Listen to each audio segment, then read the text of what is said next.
그 다음에 미결 구금 일수의 그 산입에 대해서는 앞에서도 한번 언급이 됐잖아요. 그래서 임시조치 중에서 유일하게 소년 분류심사원의 위탁기관에 대해서만 판결 선고전 구금 일수로 보는 것이지, 임시조치 1호 보호자에게 감호 위탁이나 2호 병원 요양소의 감호 위탁, 이게 임시조치를 받은 기간은 판결 선고는 구금일수로 보지 않는다 했어요. 그래서 그 점을 주의하도록 하고, 그 다음에 이제 환영처분의 금지에 대해서도 이것은 이제 행위시 기준이 아니에요.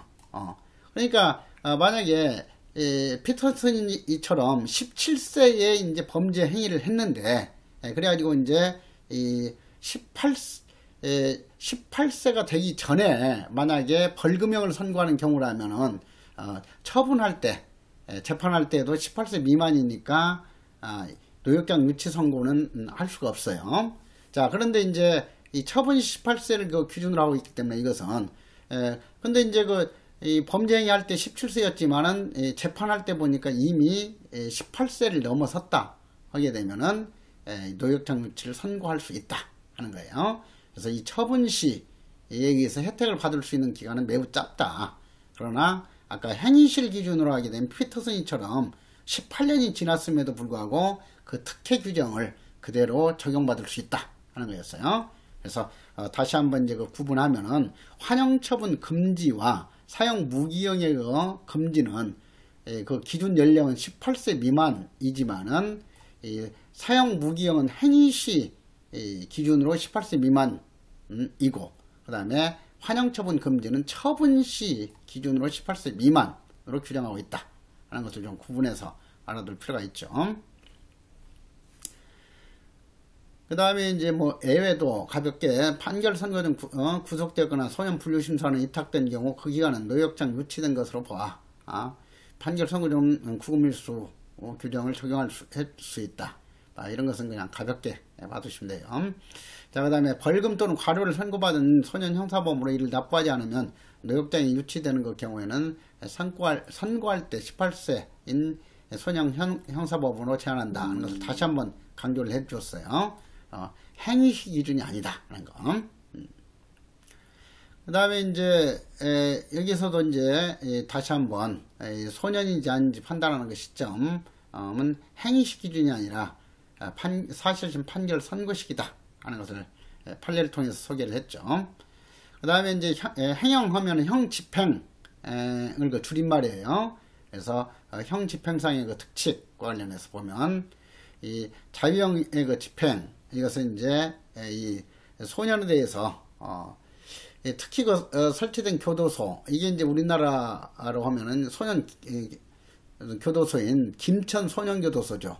그래서 원칙적으로 이제 그 소년 수용자에 대해서, 형이 확정된 수용자에 대해서 형 집행되는 교정시설은 특히 설치된 소년교도소이죠.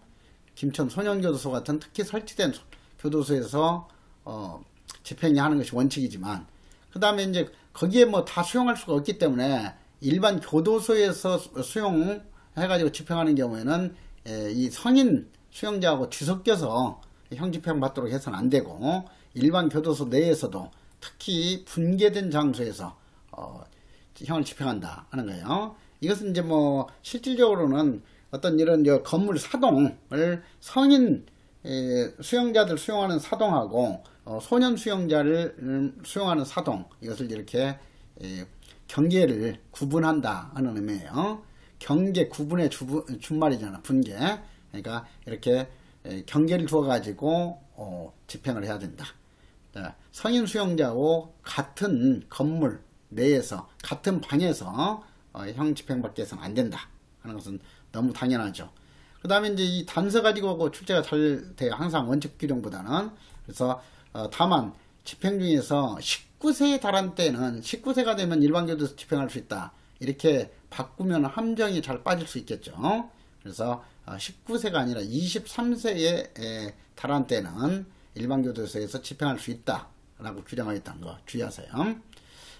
그리고 집행할 수 있다지 반드시 23세가 됐다고 해서 23세가 됐는데 불과 한 달 후면은 이렇게 장기가 돼가지고 아니면 이제 형기가 돼가지고 석방을 해야 할 경우라면은 구태여 뭐 그 한 달 남겨두고 다른 교도소로 또 이송시키고 이렇게 할 수 없잖아요. 그래서 이런 경우에는 그대로 23세가 좀 지나고 한 달 정도 지난다 하더라도 그대로 그 소형교도소에서 집행할 수 있도록 해줘야 돼요. 그래서 집행할 수 있다라고 돼 있지 반드시 23세에 달할 때는 일반 교도소에 집행해야 한다가 아니라는 거. 그 점까지도 좀 주의할 필요가 있어요. 그 다음에 보호처분과 형의 집행 순서에 대해서는 다시 한번 자 보호처분의 계속 중에 이 자유형이 이제 확정이 됐을 때에는 자유형을 먼저 집행하는 것이지 보호처분을 먼저 집행하는 것이 아니다 하는 거예요. 이것도 나중에 또 치료감호 등이라는 법률에서 치료감호와 형벌이 이렇게 동시에 선고된 경우에는 치료감호를 먼저 집행한다가 맞다는 것 하고 대비가 돼야 된다 하는 설명을 할 거예요. 자, 그래서 이런 것들도 나중에 이제 그 정리할 때는 소년법상 보호처분 받은 자에 대해서 자유형이 선고된 경우에는 자유형을 먼저 집행하고 치료감호법상 자유형과 치료감호가 함께 부과된 경우에는 치료감호를 먼저 집행한다. 이렇게 한 문장으로 대비시켜 놔야 될 거예요. 이런 것은 그 시험에 아주 출제가 잘 되는 거니까 이것도 별표하시고 그 다음에 이제 그 가석방의 요건 완화 이것도 이제 이 형법하고 같이 대비시키면서 이제 정리가 돼야 할 내용인데 이것도 이제 그 다음 심화 단계에 있어서 문제풀이 단계에서는 형법상의 규정도 구체적으로 한번 제시하면서 비교가 될 거예요. 자, 그래서 지금은 일반적으로 이제 성인 같으면 성인 수용자의 경우에 가석방을 무기 수용자에 대해서 가석방을 허가해 주려면은 최소한도로 20년 이상 집행받아야만 성인 무기 수용자에 대해서 가석방을 허용해 줄 수 있는 거예요. 그래서 이제 그 화성 연쇄 살인 사건의 그 이춘재란 놈도 지금 그 무기형이 확정돼가지고 집행 받고 있었죠. 그런데 이제 무기형 해가지고 뭐 교정시설 내에서는 그 연쇄 살인범 그놈이 교정시설에서는 또 이렇게 가석방이라도 받기 위해서 그랬는지 아주 뭐 규칙도 잘 준수하고 상당히 모범적으로 그렇게 형 집행받고 있고 그랬어요. 그래서 20년 지나면은 이 가석방을 시킬 것 대상으로 이렇게 돼 있었죠. 자, 그랬다가 이제 화성 연쇄 살인 사건의 진범이라는 것이 밝혀졌잖아요. 그래서 이 성인의 경우에는 이렇게 20년 이상 지나면 무기 수용자에 대해서도 가석방을 허가해 줄 수 있어요. 근데 소년의 경우에는 대폭적으로 그 가석방 요건을 완화시켜 가지고 5년만 지나더라도 소년 무기 수용자에 대해서는 가석방을 허가해 주도록 하고 있다 하는 거예요. 자, 그래서 이 5년. 근데 여기서 지금 저 틀린 선지 3년 이상 형 집행으로 잘 바꾼다 한 건데 이 1세판이라서 5자가 나왔네요. 5자는 5자니까 3년으로 고쳐주세요. 뭐 4년 이상 3년 이상 하게 되면 해당되지 않는다. 최소한 소년의 경우에도 5년 이상 집행받아야만 소년 무기 수용자에 대해서도 가석방을 허가할 수 있다. 자, 그래서 이 3년으로 좀 고쳐주세요. 이것을 흔히 이제 그 홀수는 홀수로 잘 바꿔요. 그러니까 3년 이상 형 집행 받은 경우에는 소년 무기 수용자에 대해서 가석방 허용할 수 있다가 아니라 5년 이상이다 하는 건 주의하고, 그 다음에 15년 유기형의 경우에도 이 성인의 경우에는 유기형의 경우에는 3분의 1 이상 경과해야만 가석방 허가 요건이에요. 근데 성인 같으면 그러니까 3분의 1 이상이니까 5년 경과해야만 가석방을 허가해 줄 수 있는 요건인데 소년의 경우에는 특혜를 줘가지고 3년만 지나더라도 가석방을 허가할 수 있도록 하고 있자는 거예요. 그래서 여기서 특히 그 3년으로 이렇게 바꾸는 함정 문제 주의하라는 것이 이 5년하고 이 3년을 잘 뒤바꿀 수 있기 때문에 그래요. 그래서 그 점도 주의하도록 해라. 그 다음에 소년의 경우에는 아까 그 15년 유기형에 해당하는 그 소년의 경우에는 사형 무기형에 해당하는 죄를 범했는데 행위할 때 18세 미만이었기 때문에 15년 유기형이 선고된 경우죠. 그래서 이 정기형으로 15년 유기형이 선고된 소년에 대해서는 3년만 지나더라도 가석방을 허용해 줄 수 있다 하는 거예요. 근데 이제 원칙적으로는 소년에 대해서는 부정경이죠. 그렇기 때문에 예를 들면 징역 단기 3년에 장기 7년에 처한다 이렇게 했을 때 단기 3년 내 3분의 1, 즉 1년만 지나더라도 가석방을 허가해 줄 수 있다 하는 거예요. 여기서 또 단기인데 이걸 장기로 바꾸는 함정 주의하고 3분의 1을 2분의 1로 바꾸는 함정 이런 걸 좀 주의하죠. 그래서 부정경 경우에는 단기에 3분의 1 이상 경과하면 가석방을 허가할 수 있다 하는 거. 그 다음에 이제 가석방 후에 그 처분이 취소되지 아니하고 이것도 이제 그 형법에 있어서는 이 가석방 효력 없애는 그런 이 조치로서 취소하고 실효가 있어요. 그런데 이 소년의 경우에는 실효는 적용되지 않아요. 그래서 가석방 후에 그 처분이 취소되지 아니하고지 취소 또는 실효되지 아니하고 하면은 이것은 이 형법상의 원칙 조항이기 때문에 소년에게 적용되는 조항이 아니다 하는 거예요. 그래서 이 점도 주의하라 해서 이렇게 함정 패턴을 제시해 놨죠. 그래서 가석방 소년에 대해서는 가석방 받은 그 소년 수용자에 대해서는 가석방의 효력을 없애는 그런 그 조치는 취소밖에 없다. 실효는 적용되지 아니한다 하는 거예요.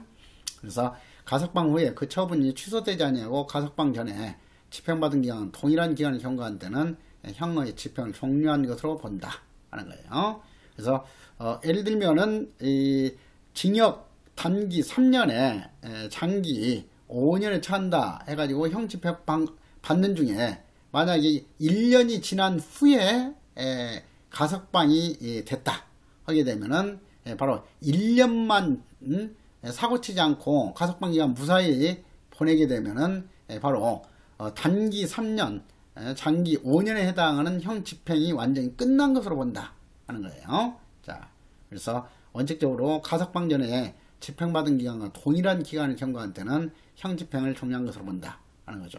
근데 이제 이것도 이 성인 같으면 가석방 기간이 원칙적으로 이 잔형 기간이에요. 남은 형기 기간. 예를 들어서 10년형이 확정된 사람에 대해서 8년 만에 가석방이 됐다 하게 되면 가석방 기간은 2년이고 10년 만에 10년이 확정된 사람에 대해서 지금 4년 만에 가석방이 됐다 하게 되면은 6년이 지나야만 형 집행 종료로 되는 거예요. 그런데 소년의 경우에는 이렇게 가석방 전에 집행받은 기간과 동일한 기간이 가석방 기간이다 하는 거예요. 그래서 그 성인하고 이렇게 구분해서 알아둘 필요가 있기 때문에 이런 부분들이 이제 여러분들은 형법적인 어떤 그 기초 지식이 없기 때문에 상당히 좀 헷갈릴 수 있고 그래요. 그래서 이런 부분들은 또 염려할 필요가 없는 것이 앞으로 내가 계속 법령 강의나 문제풀이 강의 할 때도 좀 더 정확하게 다시 한번 여러분들 이해하면서 기억할 수 있도록 설명해주고 하는 거예요. 자, 그래서 그런 그 차이점, 가석방 요건. 그래서 이제 그 5번 내용에서 이제 소개를 하고 있죠. 소년 수용자에 대한 가석방은 실효제도는 적용되지 않고 오로지 취소제도만 인정된다 하는 거. 그래서 소년 범죄자의 그 경우 가석방 중 과실이 아닌 죄로 하면 이제 고의인 죄로 이 말인데 이런 것들도 좀 상당히 생소한 용어일 거예요. 자, 그래서 이런 내용들은 지금 설명하자면은 시간이 너무 많이 소모가 되고 하니까 앞으로 여러분들 이제 그 기초 지식, 핵심적인 기초 지식이 익혀지고 다음 커리 단계에서 이런 것은 좀 구체적으로 더 설명을 해줄 거예요. 자, 그래서 가석방 중에 과실로 이제 금고 이상에 해당하면은 그것은 가석방이 효력이 그대로 유지돼요. 고의로 이제 금고 이상에 해당하는 죄를 확정받은 때에만 원칙적으로 가석방을 취소시킬 수 있는 사유다 하는 거예요. 그래서 과실이 아닌 죄로, 즉 고의로 금고 이상의 형의 선고를 받아 그 형이 확정된 때에는 성인과는 달리 실효되지는 않고 취소 처분을 하지 않으면 취소 재판을 하지 않으면 가석방 처분은 효력을 잃지 않는다 하는 거예요. 그래서 여기 실효하고 취소의 차이점이 좀 한번 이해가 돼야 되죠.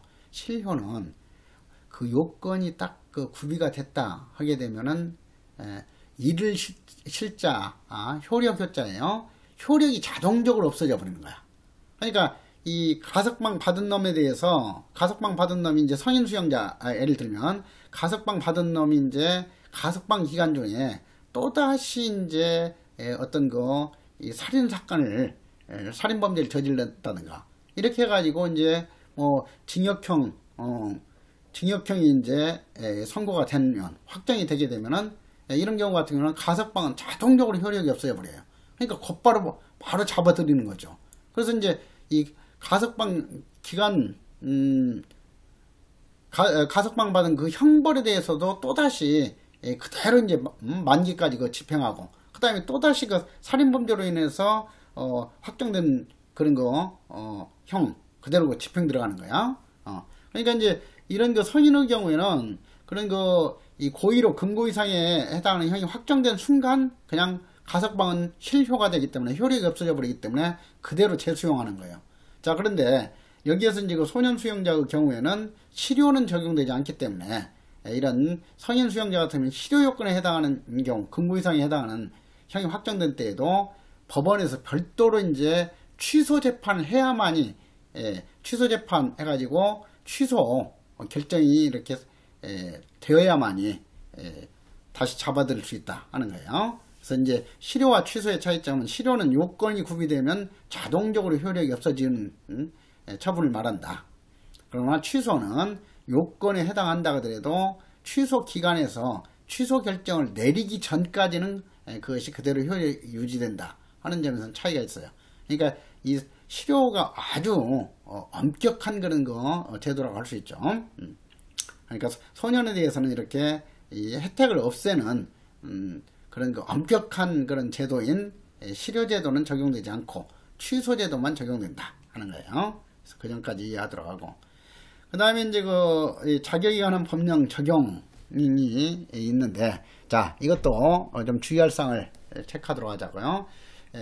여기서도 이제 그 형을 선고받은 자가, 이것도 이제 여기에서는 좀 생략을 했는데, 소년으로 범한 죄에 의해서 형 선고를 받은 자가 예요. 그래서 소년으로 범한 죄, 이 규정이 있기 때문에 이 자격에 관한 법령 적용하는 데 있어서 연령 판단하는 시점도 소년으로 범한 죄이기 때문에 행위시 기준이에요. 그래서 그러니까 소년법에서 행위시 기준으로 하는 경우는 아까 사형, 무기형을 금지시킬 때 그 18세인지 18세 미만인지 아닌지 판단하는 시점이 행위시 기준이라고 그랬어요. 그때 행위시하고, 그 다음에 자격에 관한 법령 적용 판단 시점만 행위시 기준이고, 나머지는 모두가 다 사실심 판결 선고시 또는 처분시 기준이다. 이렇게 이해를 하면 되겠어요. 그래서 이 소년으로 범한 형에 대해서, 소년으로 범한 죄에 대해서 형의 선고를 받은 자가 선고유예나 집행유예를 선고받은 경우 그 형의 그 집행 종료되거나 집행을 면제받은 때에는 자격에 관한 법령 적용. 자, 그러니까 모든 법령 적용할 때 형 선고를 받지 아니한 것으로 보는 것이 아니라 자격 정지라든가 자격 상실과 같은 자격에 관한 법령 적용할 때 한해서만 형의 선고를 받지 아니한 것으로 본다 하는 거예요. 그러니까 소년 수용자인 경우에도 전과자로서 장래에 불이익을 받는 거예요. 그렇지만은 자격에 관한 법령 적용할 때 있어서만큼은 앞길이 구말 같은 소년들에 대해서는 자격에 관한 법령 적용은 선고유예나 집행유예 선고받을 때는 또 자격에 관한 법령 적용은 인정되지 않고, 그 다음에 형이 집행 종료를 된 후에 또 이제 자격에 관한 법령은 적용되지 않는다 하는 거. 그래서 지금 여기 나와 있듯이 소년으로 범한 죄에 의해서 자유형에다가, 즉 예를 들어서 징역 3년에다가 자격정지 5년이라 이렇게 선고가 됐을 때, 이런 경우에도 소년의 경우에는 징역 3년이 집행 종료가 된 순간 자격정지는 효력을 나타내지 않는다 하는 거예요. 자, 그래서 그 점을 좀 이해하도록. 자, 여기에서도 형의 선고를 받지 아니한 것으로 본다. 이것을 이제 자격에 관한 법령 적용에 있어서는 이 부분을 빼면은 틀린 선지가 되는 거예요. 자, 그러니까 자격에 관한 법령 적용할 때 한해서만 장래를 향해서 형 선고 받지 아니한 것으로 보는 것이다 하는 거. 전과자로서 모든 불이익을 주지 않는다는 것이 아니다 하는 거예요. 그래서 그 점을 좀 이해하도록 하자 하는 거. 자, 이것도 이제 조금 구체적으로 이해를 한다면, 여러분들이 이제 좀 궁금한 것이 국가공무원법에 있어서 어떤 경우에 이제 이 국가공무원으로 임명될 수 없는 그런 요건인지 하는 건데, 이런 거 뭐 상식적으로도 좀 알고 있을 거예요. 그래서 국가공무원법 그 제33조에 있어서 국가공무원으로서의 임용 결격 사유 하게 되면은, 만약에 이제 그 금고 이상의 실형을 선고받고 그 집행이 종료된 후라면은 이 5년 이내에는 공무원으로 임명될 수 없다고 규정을 하고 있어요. 그러니까 만약에 이 성인이라면은 19세가 넘어선 사람이 이제 징역 1년 확정받아가지고 징역 1년 집행 끝났다 하면은 끝낸 날로부터 징역 1년 집행 종료된 날로부터 5년까지는 공무원으로 임명될 수가 없어요. 그런데 소년 같으면 어때요? 이런 경우에도 곧바로 징역 1년 집행 종료되면 그때부터 이제 공무원으로도 임명될 수 있다 하는 거예요. 자격에 관한 법령 적용은 형 집행 종료 하게 되면은 자격에 관한 법령 적용은 인정되지 않는다 하는 거. 그래서 여기 지금 방금 예를 들었듯이 그 1년이라는 형의 집행이 종료된 시점부터는 소년에 대해서만큼은 공무원으로 임명될 수도 있다 하는 거예요. 그 다음에 이제 또 국가공무원법에 보게 되면은 이 선고유예 받은 경우에는 이 선고유예 기간 중에는 공무원으로 임명될 수 없어요. 선고유예. 그 다음에 이제 그 집행유예를 선고받은 경우에는 집행유예 기간이 끝난 후부터 또 2년 동안에는 공무원으로 임명될 수 없도록 규정하고 있죠. 근데 이제 그 소년이라면은 선고유예 받았다 하더라도 그냥 곧바로 이 공무원으로 임명이 될 수 있죠.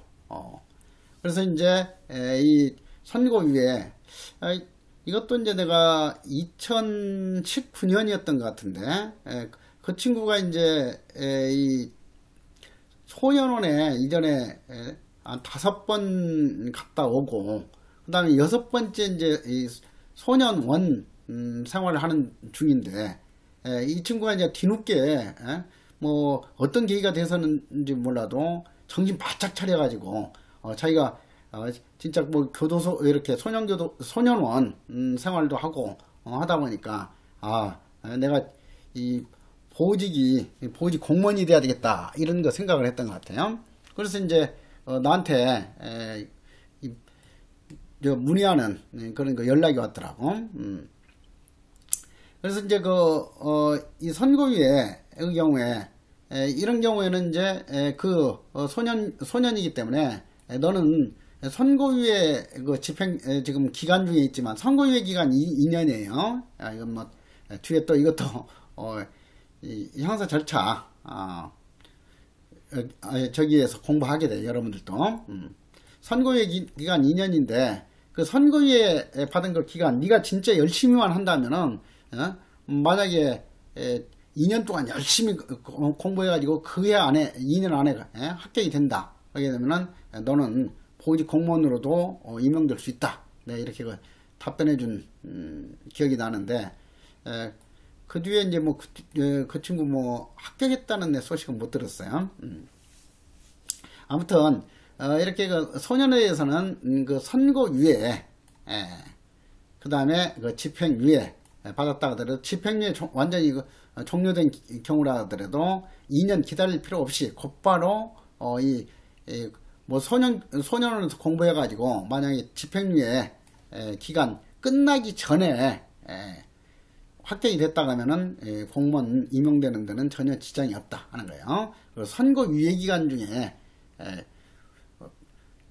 시험 합격해가지고 공무원이 임용될 때에도 전혀 불이익을 받지 않는다 하는 거. 그래서 이런 것은 이제 그냥 현실적으로 좀 이해를 하고, 그 다음에 뭐 상식적으로 여러분들 국가공무원법 33조에서 공무원 임명되는 거 자격 요건과 관련해서 보통 이제 그런 질문을 나한테 많이 하던데 소년원에 다녀왔는데 제가 공무원 시험 준비해도 공무원으로 임명될 수 있을까요? 어떤 불이익이 없을까요? 하는데 이 소년원에 갔다 온 것은 우리가 이 보호처분에서 이미 공부했듯이 장래를 향해서 어떠한 불이익도 받지 않도록 명시되어 있잖아요. 그러니까 소년원 갔다 온 것은 전과자도 아니고 그 다음에 장래를 향해서 어떤 거 불이익도 받지 않기 때문에 뭐 면접이라든가 이런 데에서도 전혀 영향을 받지 않아요.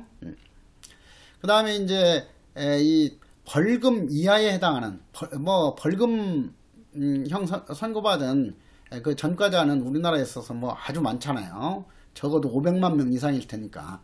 그런데 뭐 이렇게 이 결격 사유로 규정한 것은 이 금고 이상이지 벌금은 전혀 해당되지 않아요. 그러니까 벌금 전과가 10번 있다가 더라도 공무원 임명되는 데는 어떠한 불이익도 받지 않는다 하는 거죠. 적어도 이 금고 이상에 해당하는 죄. 그래서 이제 이것도 이제 형벌론에서 공부할 텐데 금고 이상 하게 되면은 금고 그 이유가 바로 징역이죠.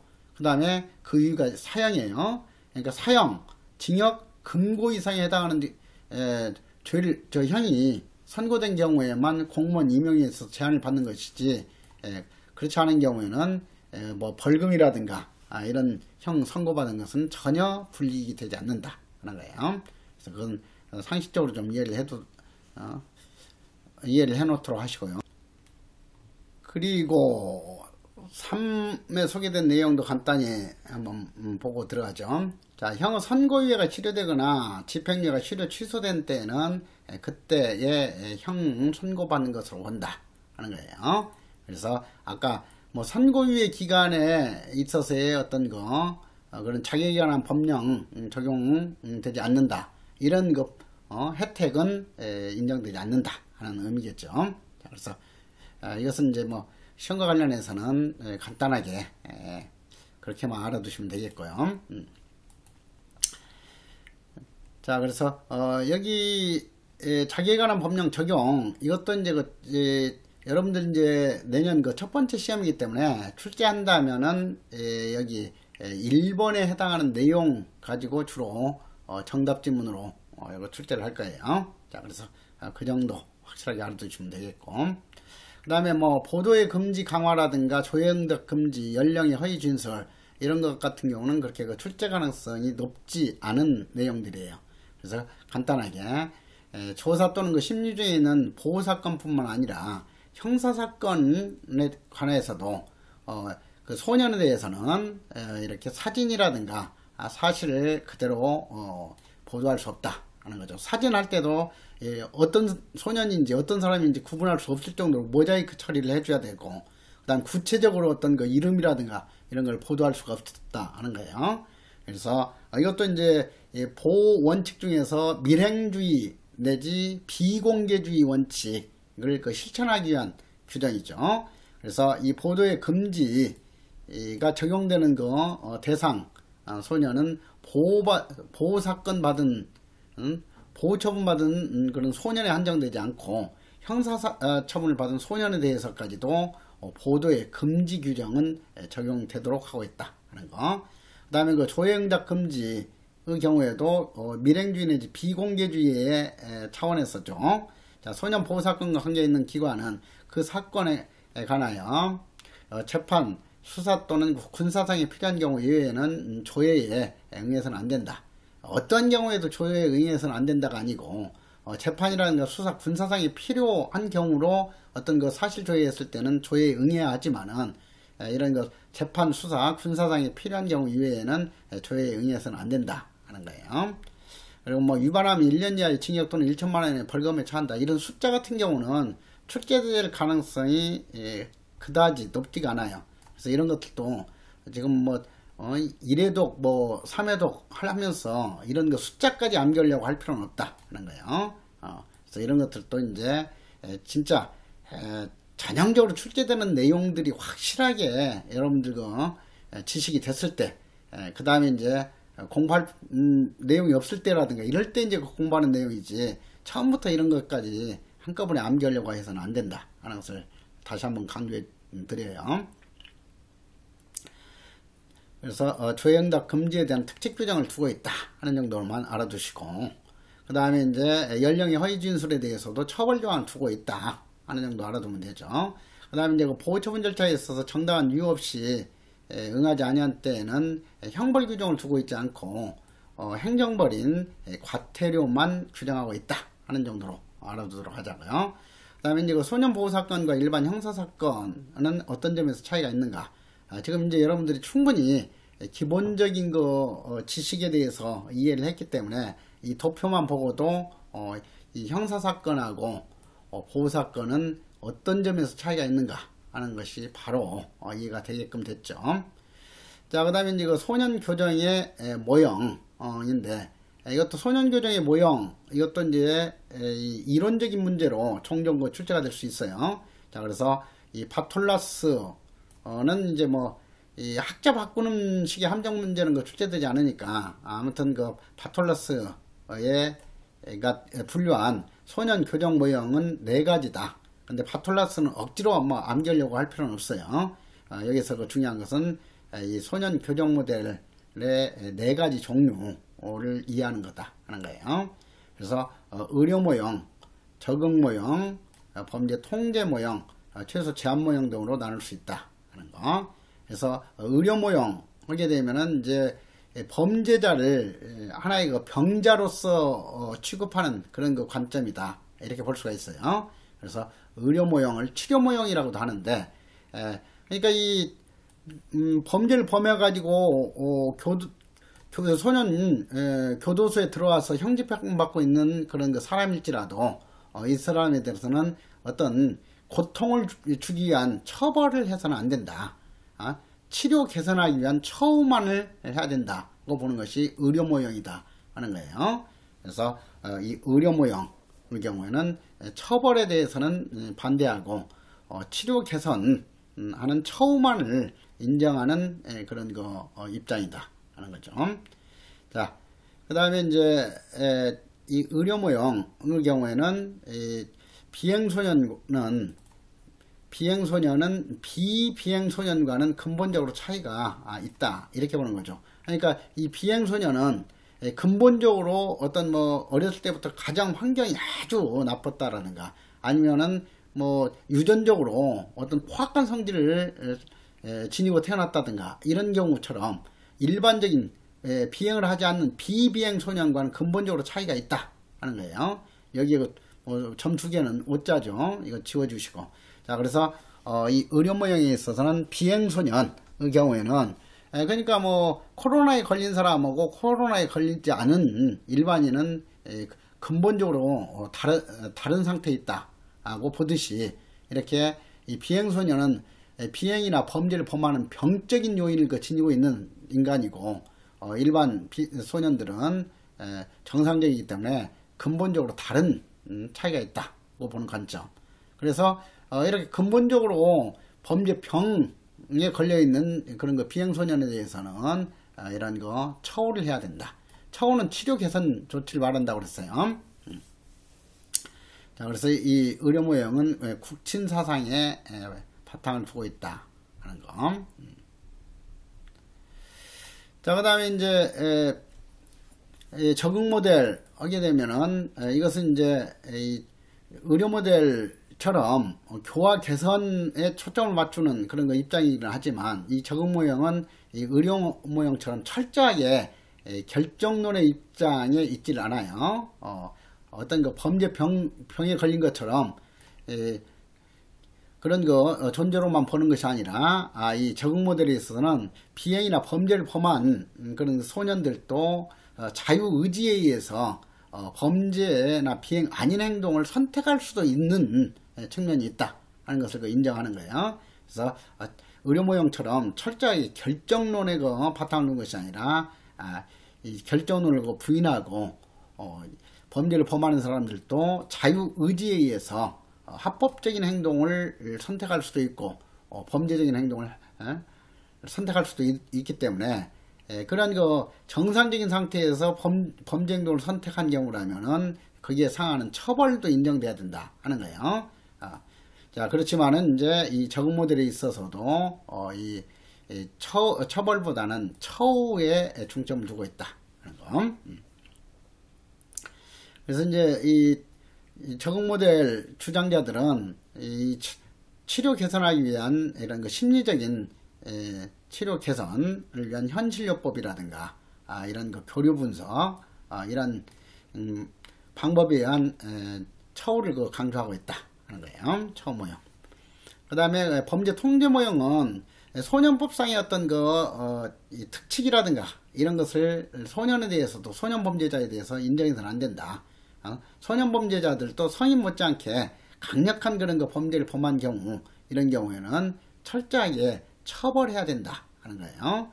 그래서 범죄 통제 모형은 처우에 의해서 혜택 주는 것에 대해서는 반대하고 처벌만은 인정하자는 그런 거 주장이다 하는 거. 그래서 강경 대응 정책에 해당하는 것이 범죄 통제 모형이다 하는 거죠. 그 다음에 최소 제한 모형은 이제 다음 시간부터는 여러분들이 가장 어려우면서도 또 제대로만 체계적으로 이제 그 설명 듣고 이해하면 가장 쉬운 분야.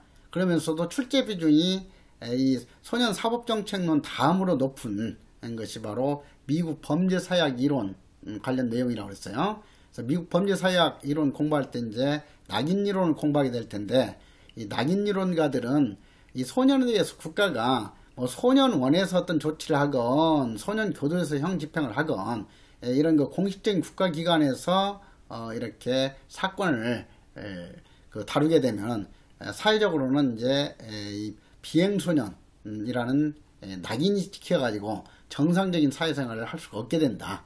그래서 이제 그걸로 인해서 오히려 직업적인 범죄자가 될 수 있다 하는 거예요. 그래서 이 낙인 이론가들은 가급적이면은 비행을 범한 소년에 대해서도 처벌이 됐건 처우가 됐건 국가기관에서 어떤 교화 개선을 위한 조치를 가해서는 안 된다 하는 거예요. 그래서 웬만한 그런 거 범죄를 범한 소년일지라도 가급적이면 그냥 너그럽게 대처하는 것이 가장 바람직하다 하는 거예요. 그래서 이런 것이 최소 제한 모형이다 하는 거죠.